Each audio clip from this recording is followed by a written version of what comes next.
મહીજ જમીનનો વિવાદ ગરમાયો। દસ્તાવેજ નોંધણી પર ગેરરીતિના આક્ષેપો લગાવવામાં આવ્યા। કોર્ટ કેસ હોવા છતાં જમીન સોદો નોંધાયો। સબ રજિસ્ટ્રાર સામે ગંભીર આક્ષેપો કરવામાં આવ્યા। ઉચ્ચ સ્તરીય તપાસની પણ માંગ કરવામાં આવી। બ્લોક 526માં ખોટા ફોટા જીપીએસ રજૂ કર્યાના પણ આક્ષેપો કરવામાં આવ્યા। ન્યાય ન મળે તો સીએમઓમાં રજૂઆત કરવાની પણ ચેતવણી આપવામાં આવી।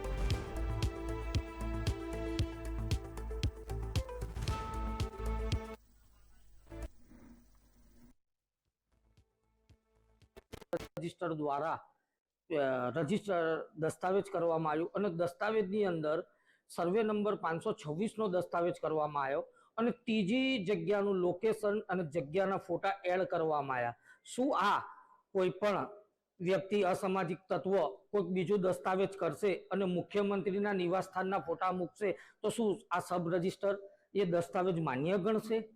અને મામલતદાર દ્વારા જે ફેરફારની એન્ટ્રીઓ મંજૂર કરવામાં આવી એ સંપૂર્ણ દેખાડવામાં આવે છે। દેખાઈ રહ્યું છે કે કોર્ટ મેટરો ચાલતી હોય અને તેમને આર્થિક લાભ એટલો મોટો મળેલો હોય તેમણે ફાંસ એ એન્ટ્રીઓ પ્રમાણિત કરેલી